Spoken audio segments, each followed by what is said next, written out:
O texto que eu tenho aqui, que Deus me deu, que está em João 20, de 19 a 31. João 20, de 19 a 31.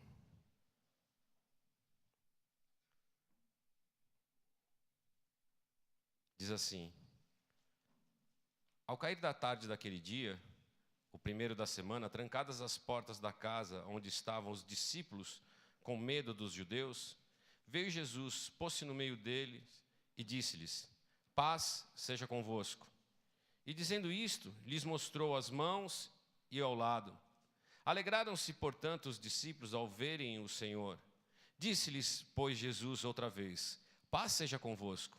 Assim como o Pai me enviou, eu também vos envio. E havendo dito isto, soprou sobre eles e disse-lhes: Recebei o Espírito Santo. Se de alguns perdoardes os pecados, ser-lhe-ão perdoados. Se lhes retiverdes, serão retidos. Ora, Tomé, um dos 12, chamado Dídimo, não estava com eles quando veio Jesus. Disseram-lhe então os outros discípulos: Vimos o Senhor. Mas ele respondeu: Se eu não vir nas suas mãos o sinal dos cravos, e ali não puser o dedo, e não puser a mão no seu lado, de modo algum acreditarei. Passado 8 dias, estavam outra vez ali reunidos os seus discípulos, e Tomé com eles, estando as portas trancadas. Veio Jesus, pôs-se no meio deles e disse-lhes: Paz seja convosco. E logo disse a Tomé: Põe aqui o dedo e vê as minhas mãos. Chega também a mão e põe-te ao meu lado. Não sejas incrédulo, mas crente. Respondeu-lhe Tomé: Senhor meu e Deus meu. Disse-lhe Jesus: Porque me viste, creste. Bem-aventurado os que não viram e creram. Na verdade, fez Jesus diante dos discípulos muitos outros sinais que não estão escritos nesse livro. Esses, porém, foram registrados para que creiais que Jesus é o Senhor, o Filho de Deus, e para que, crendo, tenhais vida em seu nome. Amém? É um momento tremendo isso daqui, né? Jesus já havia morrido, já havia passado pelo Calvário, já tinha sofrido, e aí ele já havia ressuscitado. E a notícia estava começando a se espalhar. E ele vai e tem um primeiro encontro com seus discípulos que estavam reunidos, e Tomé não estava. E aí ele tem esse encontro, e os discípulos começam a ter ali, eles estavam até morrendo de medo, porque existia uma pressão dos judeus para persegui-los. E aqui já começa a existir um paralelo nas nossas vidas espirituais. Porque muitos de nós podem ter um conhecimento de Jesus, de ouvir falar, de como foi falado até na palavra, de prosperidade, de fazer as coisas por mecanismo, por uma regra. E os discípulos estavam assim, com medo. E quando viram Jesus, no outro texto de Lucas que narra essa mesma história, diz que ele também estavam com medo de ter visto um Espírito de Deus. E ele está ali materializado. Tanto que nesse outro texto ele pede para comer, ele está com fome, ele senta, né? Junta-se com os discípulos, ele é servido de peixe e de mel. Então eles estavam com medo de toda aquela circunstância, de toda aquela pressão que eles viviam, da perseguição, do medo da morte, e ver Jesus de uma forma totalmente inusitada. E aqui começa a existir já uma semelhança conosco, porque muitos ouviram de Jesus, já conheceram Jesus, porque bem ou mal, a maioria é cristão, católico, espírita ou até evangélico. Porém não tiveram uma experiência com Deus. Não tiveram uma conversão genuína. Sabem muita coisa do catecismo, de ouvir falar, de um tio que falou, de um parente que era religioso, ou mesmo de estar numa igreja. Quantas pessoas que a gente não fala do amor de Deus? Ele fala: eu já estive numa igreja, já tive, mas não funcionou, foi isso, foi e voltou. Porque tem uma fé totalmente teórica. Estão cegos de uma visão, que é o que eu vou falar. Que Jesus quer trazer para nós uma visão, Ele quer delegar poder, mas como Ele vai delegar poder a um povo que não tem visão? Como os seus discípulos não estavam tendo visão aqui. Eles não tinham, eles tiveram todo um treinamento, mais de 3 anos com o mestre. Eles conheciam Jesus como mestre, como rabi, como profeta, mas não conheciam como Messias. Porque ele não havia ainda morrido e ressuscitado.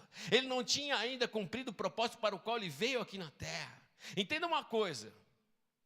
Quando Jesus, ele está no Getsemane, que ele vê que ele vai ter que encarar o Calvário, que ele vai ter que passar pela cruz, ele vai ter que morrer, vai ter que ressuscitar, vai ter que sofrer. E ele fez tudo isso por amor a mim e por amor a você. Amém? Se ele parasse naquele momento, com certeza ele seria estudado até hoje. Como um iluminado, como um grande homem, como um profeta. Mas ele não seria o autor e consumador da vida. Ele não seria aquele que pode redimir o pecado, aquele que pode te levar ao Pai, aquele que pode te trazer acesso, te dar visão do mundo espiritual. Os discípulos não tinham isso ainda, não tinham essa visão. Tanto que depois desse texto mesmo aqui, Pedro vai pescar. O livro de João, o Evangelho de João termina naquela clássica passagem que ele vai pescar e Jesus vai e confronta ele por 3 vezes. Então, a partir daqui começa a se estabelecer uma nova visão, começa a se estabelecer um novo tempo, porque o comportamento dos discípulos começa a mudar. Ele dá comandos a eles, dá instruções a ele, e vou falar disso daqui a pouco para vocês, porque ele sabia que ele podia confiar a partir desse momento, porque ele tinha cumprido a parte dele, ele tinha feito a parte dele, ele tinha treinado aqueles discípulos, aqueles alguma coisa. E é interessante porque ele trabalhou com pessoas como eu, como você, que muitos chegam na igreja não se achando nada, como o Murilo chegou com uma família em crise, como eu cheguei com a minha família em crise, como muitos chegaram. Aí aqui tinha um monte de ex-coletor de imposto corrupto, ex-pescador, ex-não sei o quê, e aqui é a mesma coisa, ex-drogado, ex-traficante, ex-casamento, ex-empresário, não sei o que lá, tudo desesperançado. E é interessante porque ele usa essa matéria-prima, que é eu e você. Ele usa aqueles que não têm mais esperança, que não têm mais expectativa. Fala, é com você que eu vou estabelecer o meu reino. É através da sua vida que eu vou fazer diferença nessa sociedade louca, nessa sociedade pirada. E vai pegar um mais louco que nem era, aquele que não era nada, aquele que nem dava nada, para fazer o que ninguém acredita. Esse é o teu Deus. Você não está aqui por acaso, você não está aqui à toa, você não veio aqui porque teu amigo te convidou, você veio aqui porque você é um escolhido de Deus, porque Ele te separou, Ele te transportou do império das trevas para trazer para o meu reino. Eu quero te mostrar o meu reino. Eu quero te mostrar como as coisas funcionam. Eu quero abrir a tua visão. Eu quero que escamas caiam dos seus olhos, para que você tenha a visão do mundo. Não é uma visão do mundo espiritual, que você vai ficar espiritual, uau, xaralau, lalau, escondidinho no teu canto, num gueto, num pedaço. É um mundo que você vai olhar para esse mundo quando você sair. A cada reunião, a cada culto, a cada palavra, você vai falar, eu tenho uma visão diferente do mundo hoje. Esse mundo já não tem mais nada a ver comigo. Esse mundo, existe um gerenciamento desse mundo, meu querido, minha querida, que se chama maligno. Esse mundo jaz no maligno. Mas Jesus não pede para que a gente saia do mundo, para que você fique matando todo mundo, não é isso. Quando Ele ora, quando Ele intercede por nós, nesse mesmo livro, em João 17, Senhor, eu não os peço que os tire do mundo, mas que os livre de todo mal. Seja livre, você tem sensibilidade espiritual para saber onde você deve ir, onde você não pode ir, o que você pode fazer, o que você não pode fazer. Porque como Paulo diz, tudo me é lícito, mas nem tudo me convém. O evangelho não é uma questão de você chegar para mim ou para algum dos pastores, para o seu líder e falar o que eu posso fazer, o que não posso fazer. Aí eu vou te dar 2.359 coisas do que você pode fazer e 4.329 do que você não pode. Não é isso.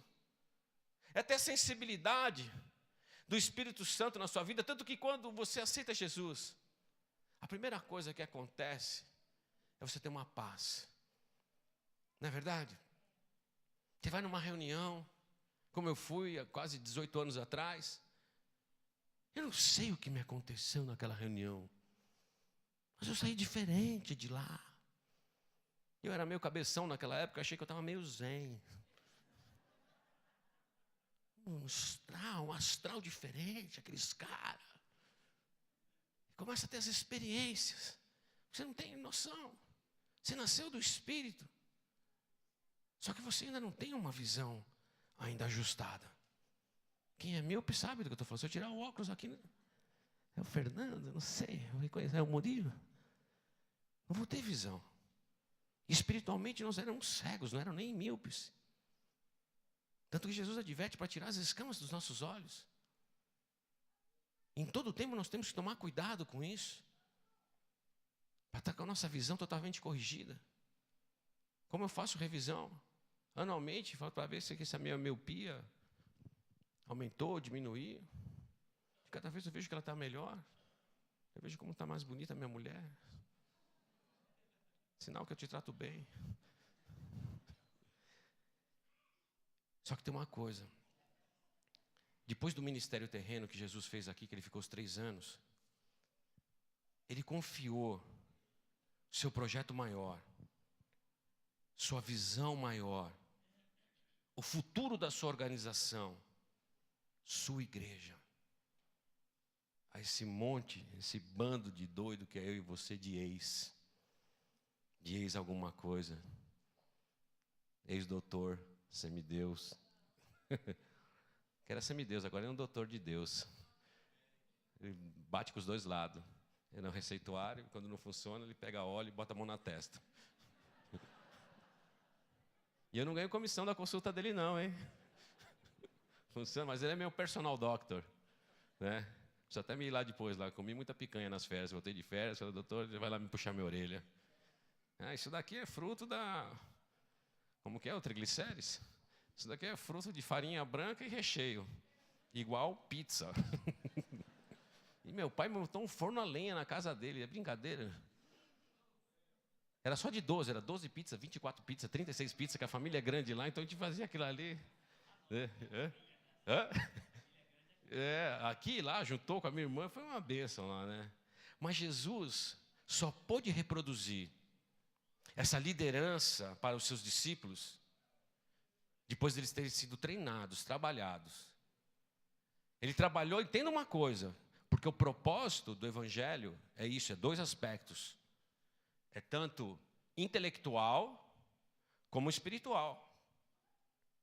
Porque a minha palavra aqui tem, ou qualquer pregador, ela tem 2 aspectos. O intelectual, porque você está analisando com a sua mente. Você está raciocinando aquilo que cada um que sobe aqui, que as músicas falam, o que está se falando. Então, eu quero, pelo poder do Espírito Santo, te convencer da verdade, que é a verdade absoluta, que é a palavra, porém ela passa pelo contexto intelectual, como Paulo fala em Romanos 12, ok? Pela renovação das nossas mentes, e pelo contexto espiritual.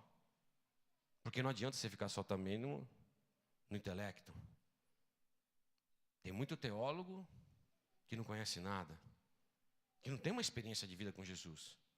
Porque o que acontece com a sua vida é pessoal. A gente está trazendo vidas, a gente fala do amor de Deus, a gente pode orar, jejuar, porém, se você não tiver uma experiência, que é o contexto inicial aqui, dessa introdução que eu estou fazendo, se você não tiver uma experiência com Deus, não vai adiantar.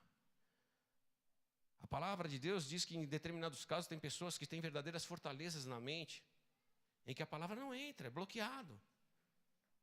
Pessoas que são quase que cauterizadas. Aí não acredita, não, é palavra. Eu falo para alguns parentes que a gente vai pregar e fala, não, que nem eu falo para o meu cunhado, é marketing isso daí de vocês. Marketing, meu irmão. Não tinha coisa pior para ser arrumado que essa palavra. Então, ele só pode reproduzir a sua liderança por ele ter sido, por esses 12, esses ex, terem sido treinados, terem sido trabalhados. E eu digo que a fé é trabalho. Eu digo que a vida de igreja é trabalho. E o primeiro aspecto que eu quero mostrar aqui, que são vários pontos da visão, que eu vou falar da visão, não só da visão do M12, que a gente participa, a visão de igreja em célula, mas da visão do reino de Deus, que é muito maior. A visão do evangelho. E eu quero te mostrar aqui alguns aspectos da visão, porque como eu falei, nós estávamos cegos no pecado, cegos com conceitos, estabelecidos em nós, né? Até Jesus entrar, até a palavra de Deus te tocar, para que você possa começar a ter entendimento que é um novo nascimento. O que é um novo nascimento? É uma nova visão do mundo. É uma nova visão de vida, porque o evangelho é muito maior do que você possa imaginar.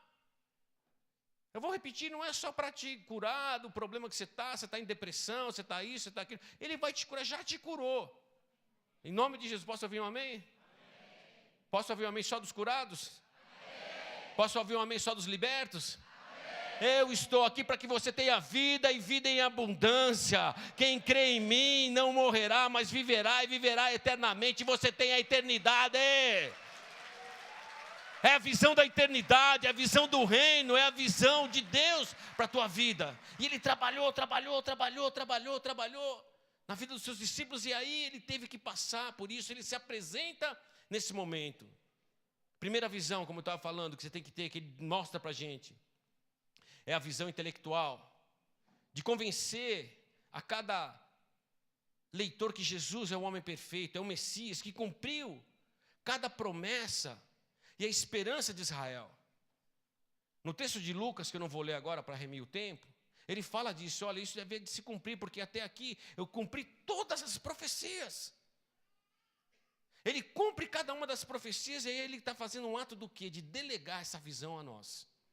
Que começou, na verdade, com os 12 dele. Ele delegou, ele transferiu, ele passou essa visão que começou com esses 12 homens. E não se preocupe se você é incrédulo, se você não acredita, se você duvida, se você não desce. Porque até um dos discípulos dele, que teve o tempo todo com ele, duvidou. Não creu. E ele avisou antes. Ele tinha avisado, porém Tomé não creu.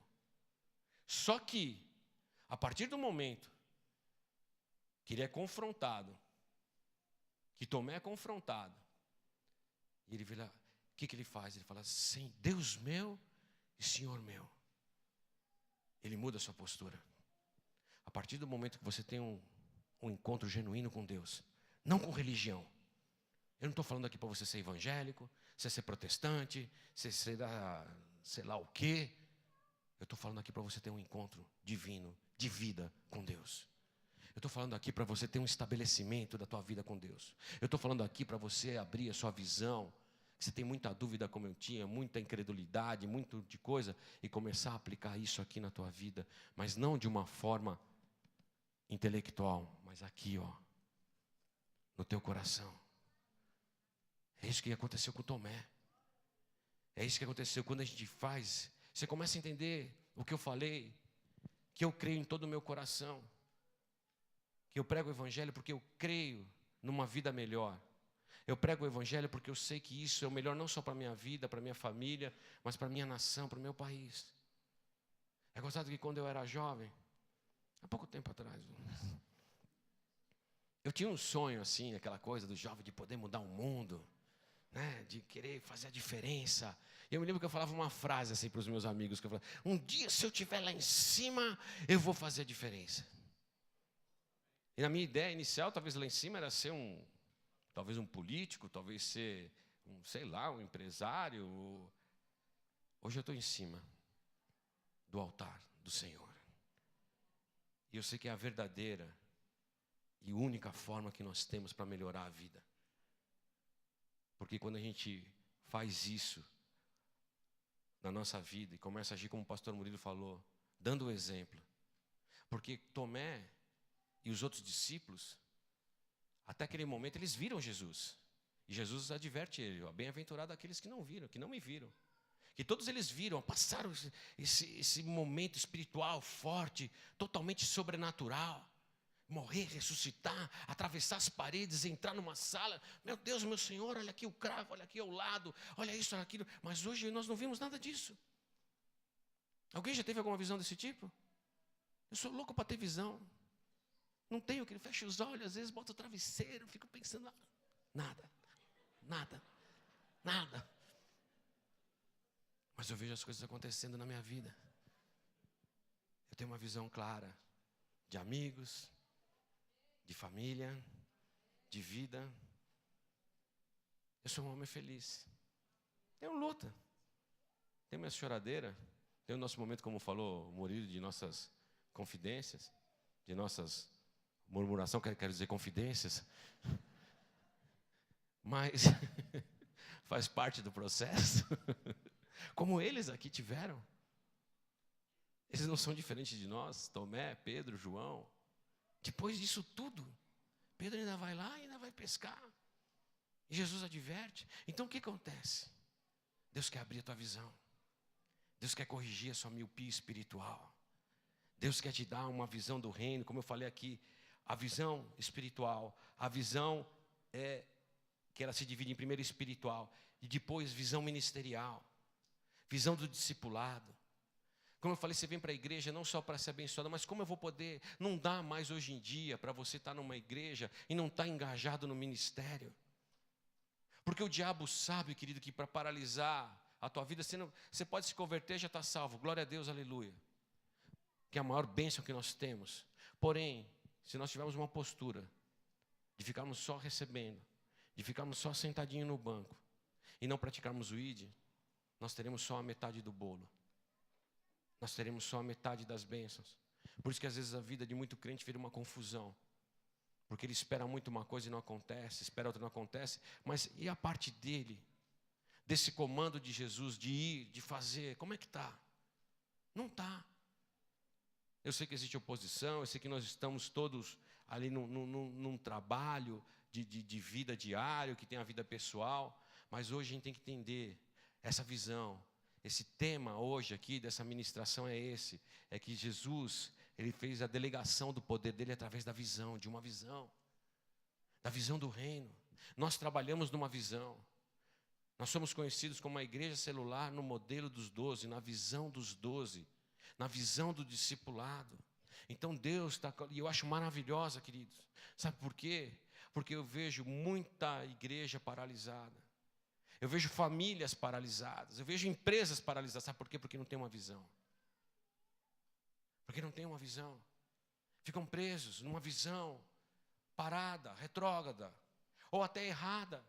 Conceitos que se estabeleceram, tanto no plano de vista familiar, do ponto de vista familiar, como do ponto de vista empresarial, como do ponto de vista ministerial. Se Jesus é novidade de vida, tudo se recicla, tudo é novo. Nós temos que experimentar o novo de Deus. Porque eu sei o homem que eu era antes de Jesus e depois de Jesus. Eu sei o homem que eu era também antes da visão e depois da visão. Então, a cada dia eu tenho que estar melhorando. A cada dia eu busco. E eu me lembro que na minha conversão, a gente fez um congresso na Adonep ainda, que tinha um homem que cantava uma musiquinha que ela falava assim, sempre melhorando, sempre melhorando. Com Jesus é assim, sempre melhorando. Agora, como é que você vai melhorar se você não sai da cadeira? Se chega no culto e não está ocupando a tua cadeira, tem nego que é capaz de voltar para trás ainda. Aquele cara pegou na minha cadeira. Agora de sentar naquele canto à esquerda, a 12ª, a sexta esquerda, inclinada a 32 graus, para ver melhor o apude. Não é capaz de mudar, não é capaz de... E você está cheio de potencial, meu irmão. Deixa eu te falar uma coisa, não tem ninguém aqui que está aqui nesse templo, que não tenha nada que possa dar a um próximo. Não tem ninguém que não possa dar um abraço, um amor, um carinho, uma oração, uma oferta, qualquer tipo de dádiva, de bênção. Você é filho de Deus. Você nasceu de novo, a grande maioria aqui já nasceu de novo. Mas qual é o perigo? Ficar sentado. Sabe onde sentar? Não é na cadeira. É sentado no eu. Sentado no ego. Viver é fazer o outro viver. Viver a visão de Deus é saber que você pode fazer o outro, ajudar o próximo. Sabe quando as coisas melhoram? Quando você sai um pouquinho do seu eu e vai para o próximo. Quando você esquece um pouco, porque uma arma do diabo, a gente é aquela famosa tempestade no copo d'água. Não que não sejam os problemas, eu tenho os meus, e não são poucos. São multiplicados por 5. Mas, quando a gente começa a focar um pouquinho, deixar um pouquinho, priorizar um pouquinho a vida do outro, a tua vida começa abençoada. Você olha para aquele problema, já não é tanto problema assim. Eu vou pagar essa dívida, eu vou consertar esse relacionamento, a minha irmã vai voltar a me amar e me respeitar. Eu vivi isso também na minha casa. De crente, lunático, xarope, coroinha de igreja, né? Só vive no pé do pastor. para as pessoas que vêm e me respeitam hoje. Pedem oração, meus parentes. Fala, poxa, Frê, na casa me chamam de Frê. Vem aqui, vem fazer um culto aqui em casa, vamos fazer um negócio aqui. Então, queridos, ter esse entendimento. Segunda coisa, segundo ponto da visão, que é uma visão de navegação. Qualquer um sabe pilotar um barco. Nós trabalhamos numa visão de liderança. Qualquer um pode pilotar o barco, mas só o líder traça o caminho para navegar. Você sabe que por muitos anos, às vezes eu achava que eu comecei a ser usado no ministério da pregação da palavra. Gostava, gosto ainda, amo. Mas eu descobri ao longo da visão que não é só isso que Deus quer de mim. Ele não quer me ver só no púlpito. Ele quer me ver em outros púlpitos. Sabe onde é um púlpito? Que Ele adora me ver? No canto da minha cama, quando eu me dobro e me ajoelho ali para orar por Ele. Ou na mesa de jantar da minha casa, quando eu oro pelas refeições. Ou na casa de um discípulo, quando eu vou visitar. São púlpitos maravilhosos. Que eu acho que Ele gosta muitas vezes de me ver mais nesses do que nesse. Porque qualquer um pode pregar. Você faz um treinamento, as palavras de célula, dirigir uma célula, a palavra vem escrita. Se você ler 2, 3, 4 vezes ali, já... Orar um pouquinho, então, vai embora. Mas, para saber o caminho, para onde você está indo, o que você está fazendo nessa igreja? Qual que é o teu propósito? Você precisa de um líder. Glória a Deus que eu tenho um. E glória a Deus que você também tem um. Aliás, você tem mais que um. Você tem o líder do teu líder do teu líder. Não falta líder aqui nessa igreja. E isso, Jesus ensinou o valor para nós, porque nós precisamos aprender a planejar. Nós precisamos aprender a calcular. O apóstolo não está aqui porque ele está preocupado com um evento maior. Ele está planejando, está cuidando, está calculando. Ah, é uma festa. Não é uma festa. Também é uma festa, é. Mas é muito mais que uma festa. Reunir 30 mil pessoas em nome de Jesus. Mais de 30 mil, 35 mil, deixa eu me corrigir aqui. É um peso espiritual. É o poder de Deus se manifestando ali. É o poder de Deus para que o sobrenatural venha nos visitar cada vez mais. Para que a gente possa mudar verdadeiramente essa sociedade. Esse mundo que jaz no maligno, para quem quiser. Porque isso vai sempre existir. Mas o mundo vai saber olhar e ver, não, ali tem uma esperança. Naquela turma ali, naqueles amarelinhos ali, ó, que vai estar agitando bandeira. Já comprou sua bandeira também? Já comprou sua camiseta? Tá bom, pula, vou descontar, semana que vem eu pergunto. Ele vai ver em você um homem de Deus, uma mulher de Deus que tem esperança. Fala, eu quero me juntar com eles. Eu quero andar com essa turma aí. Eu sinto paz, eu sinto aquele negócio que dá aqui, não sei te dizer. É uma paz. Isso é a visão da navegação. Jesus está nos ensinando. É como eu falei para vocês, eu me lembro quando a igreja mudou do outro lado da rua para cá. Eu achava isso daqui gigante. Falei, nossa. Eu e o pastor Carlos Henrique fizemos uma vez um evento para jovem. A gente já foi jovem também. Eu sou mais jovem que ele. E aí veio aqui, a gente começou o MC Jam. Tinha um cara que era assim, MC Jam e um outro sujeito lá. E o cara deu cano na gente. Não veio no nosso evento de jovem. E eu me lembro que eu tinha uns 50 jovens. Eu falei, nossa. E tiramos as cadeiras ainda. Isso daqui parecia uma vastidão. E hoje está pequeno. Eu vou ter que encarar 3 vezes aqui. Vou estar aqui. Estou agora, às 5 e às 7. Daqui a pouco vai estar pequeno ali na Avenida do Estado. Se Deus já me abençoou. E eu não estou falando isso exclusivamente para mim. Olha quanta gente abençoada aqui. Dá uma olhada para quem está atrás. Você tem uma cara de abençoado. Dá uma olhada para o irmão. Sujeito abençoado você. Você chegou com uma cara meio de maracujá azeda, que acordou, não escovou o dente direito, mas agora está até mais bonito. É a unção do Senhor. Né? E Deus está dando um comando para o nosso líder, que é a navegação, esse navio aqui. Você sabe que ministério é navio, né? Tem uma revelação do apóstolo René, que ministério significa navio. E o navio aqui está saindo desse porto, que talvez vai continuar como um porto de apoio, e está indo para um porto maior.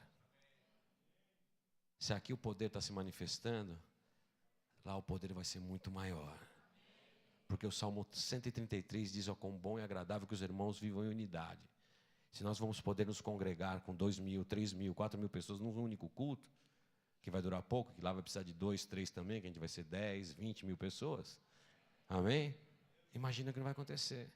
Então, aprenda a lei da navegação. Aprenda a visão da navegação. O mundo hoje ele é muito egoísta, queridos. Até na igreja, às vezes a gente quer ser o super gospel. Até na igreja, às vezes a gente quer ser...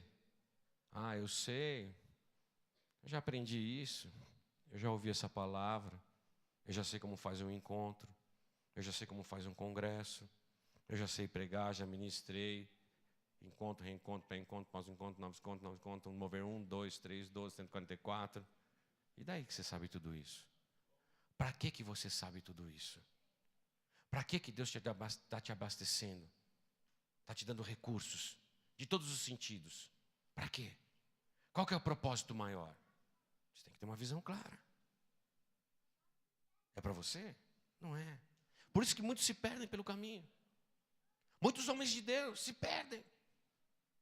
Parece até o ditado da minha avó: nunca comeu mel, quando come se lambuza. O ser humano é complicado, ele não pode ter um pouquinho de poder.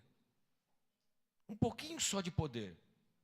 E eu conto essa piada várias vezes, eu vou contar de novo, mesmo que a minha mulher vai falar: você não tinha uma outra piada? Que ela sempre me repreende. É que nem o cara que é duro, está do lado que é duro, e compra o carro.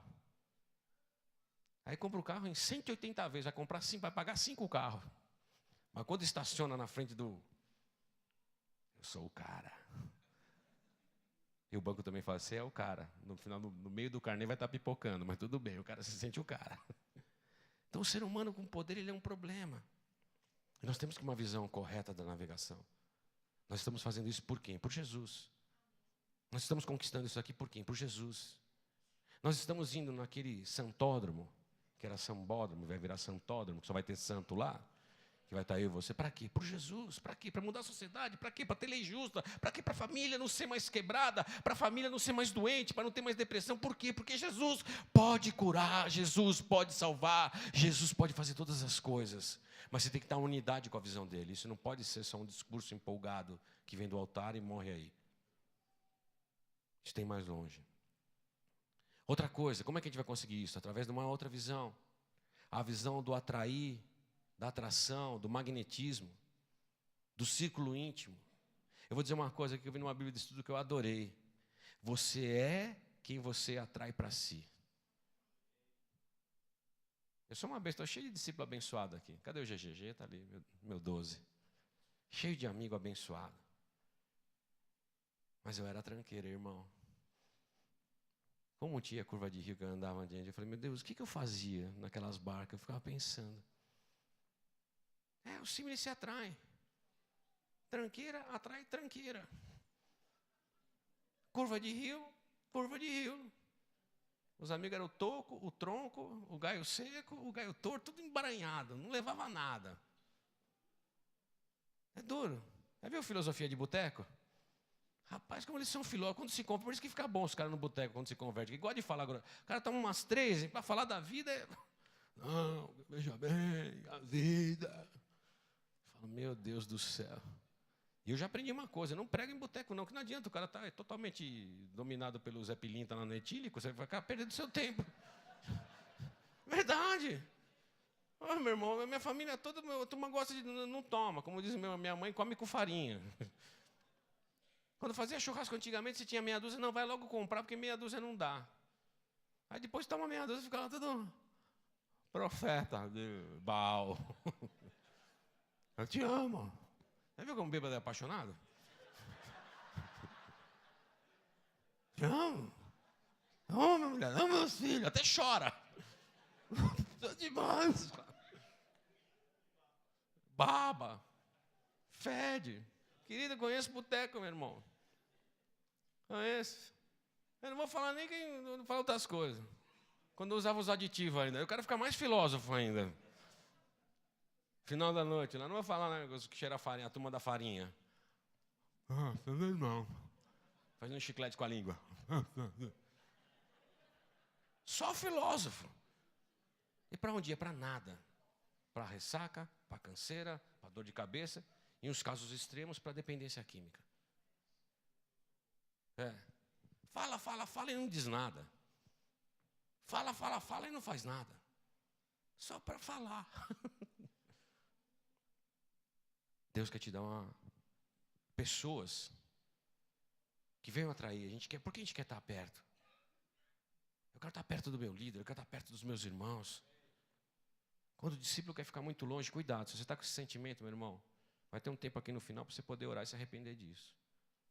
Isso não é bom. Isso é um sinal perigoso.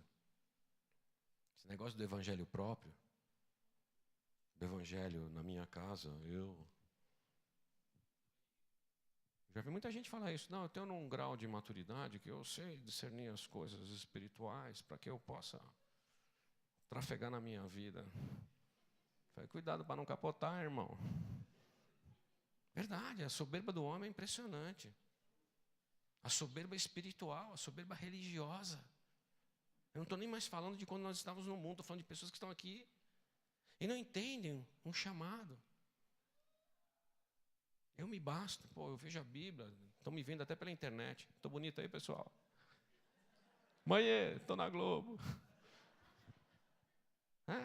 O mundo está me vendo. Não, a pessoa vê, hoje tem pelo rádio, pregações maravilhosas, é tremendo. Só que cuidado com o propósito. Então você tem que atrair pessoas que vai te melhorar. Eu melhoro quando estou do lado dos meus amigos, dos meus discípulos, do meu pastor. Os discipulados, as reuniões, são coisas que vão edificar. Querido, isso daqui eu tirei, sabe da coisa? De uma lei que fala de liderança. As grandes corporações, você acha que pagam milhões, fortunas, de salário, para quem? Para quem não sabe nada? E eles têm dificuldade na área de liderança. Eu estava falando com um executivo. Eles têm mentores para trabalhar a liderança. Para que esses empresários, para que essas empresas, esses conglomerados, possam cada vez mais continuar crescendo. Como? Tendo pessoas capacitadas. E Jesus quer a mesma coisa. Só que os princípios nossos são outros, são humildade, são princípios divinos que vêm reger a nossa vida. Então eu tenho que estar compartilhando com quem concorda comigo nesse princípio. Se a pessoa não concorda, como é que eu vou andar? Como poderão andar dois se eles não se concordam, não se entendem? Jesus adverte. A gente comunga da mesma ideia, a gente compartilha das mesmas filosofias, da mesma fé. Não, é isso aí, vem acrescentado a cada reunião, a cada alguma coisa, Jesus sempre acrescenta. Tanto que Jesus enviou os 12, enviou os 70, para multiplicar o reino, orou e eles saíram numa explosão fantástica. Só que tem uma outra história que eu vi há muito tempo atrás que eu gosto. E eu procuro me esforçar por isso. Que é, Jesus teve os 12, Jesus teve os 70, Jesus teve os 300, ele teve vários envios. E você vê que o círculo íntimo, para milagres maiores, ele tinha 3. Ele começa com 300, ele envia os 70, ele tem os 12, no círculo íntimo dele, 3, Pedro, Tiago e João, e só para um ele revelou o Apocalipse. João, o único que não morreu como morte de mártir. O que significa isso? Ele fazia separação de pessoas? Nada dessa carnalidade. Significa que quanto mais você buscar, estar próximo do teu líder, é a figura de Jesus, com todos os defeitos que o homem, não estou falando de idolatria homem, nada disso, querido. Eu estou falando que tem um princípio espiritual que Deus vê isso.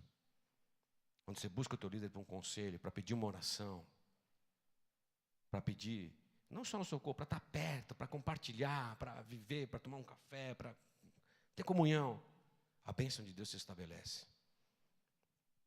Crente anda em turminha, cristão anda em É um perigo, você vai fazer um churrasco lá, meu Deus do céu, tem que comprar 15 quilos de carne. Não dá mais para ser 2, 3, porque sempre tem que tomar um cuidado com essas coisas. Né? Porque a gente gosta de estar junto. A gente gosta. Eu vou de férias, mas sabe o que eu fico pensando? Pô, meu pai reformou uma casa, que legal, vou poder trazer o pastor Murilo, o pastor César, Marco Aurélio, o Fernando, para estar aqui comigo. Eu quero estar com meus irmãos lá, as férias, é que nem criança. Criança, sabe do que criança gosta? Hã? Também, Maurício está ficando. Deixa eu te curar a alma dele. Você, tudo bem, tem um quartinho mais reservado ali para você, bonitinho. Você é mais chique. Né? Mas eu quero, é que nem criança, sabe, quer ver criança? Às vezes tem pai que leva a criança para Disney, nada contra, vai para a Europa, mas se não tiver um amiguinho, ele prefere ficar aqui no bairro brincando com o amiguinho no prédio. Chega a férias, o Davi já começa, para casa que eu vou, já foi para casa lá do Gui, já foi para casa lá, o Paulo vai para casa do Pedro. Criança gosta de ficar junto. E a gente, quando vem na igreja, a gente vira criança. Por isso que eu faço tanta pergunta. Eu falo, criança é eterna. 50 anos são criança, jogando bola, quero voltar a pegar onda, quero fazer todas essas coisas. Jesus ressuscita tudo, irmão, até sonho. Eu creio em milagre. Quarta e penúltima. A visão, essa eu gostei muito, numa outra Bíblia de estudo. A visão de transferir o poder é a visão de delegação de poder. Delegar poder. Delegar autoridade. Transferir autoridade. Muitas famílias, repito, muitas empresas, muitas igrejas não prosperam, e prosperidade não entenda só financeiro, prosperidade é muito maior, como vocês já foram ensinados várias vezes. Não prosperam porque às vezes por insegurança, por medo, por egoísmo, por uma série de fatores, as pessoas não transferem. Empresas familiares têm muito problema por causa disso, por causa de delegação de poder. Uns querem ter mais poder que o outro, um quer ter mais que o outro, quer mandar. Na casa, existem problemas, marido e mulher, por causa que, não confio nela, não sabe administrar, ela gasta demais, ela gasta de menos. Nós que atendemos nos gabinetes pastorais, estamos cansados de ouvir isso. E a igreja de Jesus não é assim. E tem muita igreja travada, porque tinha igreja antigamente, para o cara subir, para dar um recado, ele tinha que mandar o ofício para o cartório do céu, passar por Pedro, Tiago, João, voltar e para o cartório civil aqui para vir aqui para dar um recado, porque é santo, porque tudo bem, vamos ter temor, vamos ter organização. Mais uma vez, eu digo, a visão celular ela é fantástica, porque nós delegamos poder. Quantos discípulos você quer ter? Quantas pessoas que com um ano já estão liderando, pregando, isso eu nem imaginava, ganhando vidas, fazendo trabalho, fazendo ministério. Queridos, vocês não fazem ideia como tem muita igreja que é parada no tempo e no espaço por causa disso. Não pode. E no fundo, muitos pastores não delegam porque tem medo de que o discípulo possa ser melhor que ele. Quando que o exemplo de Jesus nesse texto que eu acabei de ler para vocês, que falam que vocês vão fazer coisas maiores do que eu fiz. Você tem que ficar contente quando o discípulo seu, ele se destaca aqui melhor do que eu. Ele ganha mais vidas do que eu, ele faz, querido, dá linha, incentiva, anima, larga a mão de ser Zé. Você quer crescer ou não quer? Até rimou. Então não seja mais Zé. Incentiva, batalha pela vida do teu discípulo. Então, é isso que acontece. Pessoas, mulher que não confia no marido, marido que não confia na mulher, e fica aquela discussão, o que é poder em segurança? Porque não tem uma visão. Você sabe que o sucesso, a reputação, o sucesso de uma pessoa, de um legado, o valor final desse só é medido pela sua sucessão. A pessoa só é verdadeiramente bem-sucedida, eu vou explicar. Se ela conseguir transferir aqui, não adianta eu fazer só para mim. Se eu não conseguir transferir isso, para que isso se perpetue, para que isso se continue crescendo, não tem valor. O teu sucesso ele é limitado. A tua visão é limitada. Tanto que as grandes corporações como a Microsoft, Bill Gates deixou a presidência, ele sendo bilionário, ainda sendo relativamente jovem. 50 e poucos anos. Transferiu, já veio o sucessor, já saiu do circuito. É lógico, como grandes, agora tem pessoas que querem, né? Não larga desse osso, não pode, querido. Não pode. para que a coisa possa crescer, para que a coisa se multiplique na nossa vida, a visão, o ministério, a família. É interessante a gente ter insegurança. Eu estou passando por uma insegurança tremenda atualmente. O Felipe acabou de tirar a carta. Pai, vamos comigo? Aí eu vou. Vamos lá, filhão, vamos. Eu estou quase indo pedir para o Papa me benzer quando eu estou no carro. Olha o farol! Pisa, você quer passar aquilo? Eu pensei comigo, né? Eu fui certinho, porque na minha época era mais largado. Eu com 15 anos já tomei o carro da minha mãe, pegava um fusquinha velho que tinha lá. Era mó Zé Gasolina, para ir no supermercado, açougue, padaria. Deixa, mãe, eu vou, eu levo, eu busco. Então, quando eu fiz 18 anos, eu já sabia, mais ou menos, já dirigia, né, relativamente bem, né? E ele não, a gente tudo certinho, não. Fez a carta, fez o exame. E eu estou morrendo de medo. Eu falo, meu pai, como meu pai era louco, como ele pode fazer isso comigo? Soltava o carro, né? Aquela insegurança, está indo dirigindo bem, está indo direitinho, já está indo, voltando e tal, mas lógico que não vai ter experiência de quem dirige há 30 anos. Então, você vê, você está delegando, não pode dirigir, você está delegando ali um volante de um carro, por segurança ele, lógico, por segurança ali, né, de tudo, mas você fica seguro, não tem como ele aprender algo em um mês de carta, em 20 lições, ele está indo bem pra caramba, na verdade. Ainda bem que eu tenho minha mulher que me corrige, porque eu estava até com medo de deixar ele. Amor, ele está dirigindo bem. Ele está falando, é verdade, né, querida? Eu que estou sendo meio da turma do mané. Eu ficava apavorado. Aí você já voltou para casa? Né? Foi lá, saiu com os amigos da igreja e tal. 00:30. Aquela coisa de pai, né? Dirigindo. Aí se você não tem a fé, você já pensa no cruzamento. Você já pensa no assaltante. Você já pensa na morte. Chegando em São Paulo de férias, a gente já viu aquela cena de São Paulo, né?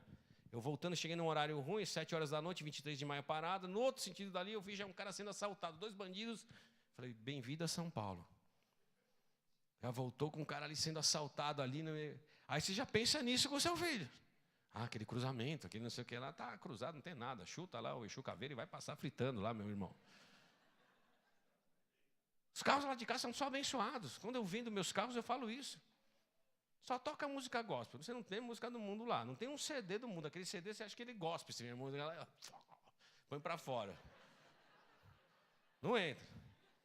Então, quando eu boto para vender, lá tem ar-condicionado, direção hidráulica, vidro elétrico e UES. O que é isso? Unção do Espírito Santo. Então, ele vale mais do que... Eu te aviso, estou para vender daqui a pouco. Quando você for trocar, você fica... Mas a gente tem a unção de Deus, tem a vida de Deus na vida dos nossos filhos. Por quê? A gente está aprendendo a delegar. Eles estão vivendo isso. Eles são a geração que vão fazer a diferença. Eles estão aprendendo a ser líderes de si mesmos, estão aprendendo a ser seguros, a exercer uma liderança. Isso é delegação de autoridade numa família, nos relacionamentos que eles estão encarando. Para não sofrer o que eu sofri, o que você sofreu. Meu pai chegou assim nessas férias, né, eu vi o Felipe nadando ali, tá, pô, teu filho está bonito, né? Esse garoto é maravilhoso, né?